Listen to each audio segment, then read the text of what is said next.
as a son of Cordillera.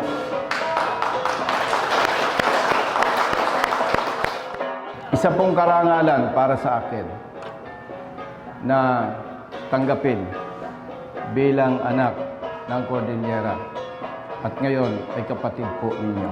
Hanggang sa huling hibla po ng buhay ko, yan ay paninindigan ko na maninindigan ako hindi para sa sarili, kundi para sa mga nagtitiwala sa akin po na katulad po ninyo.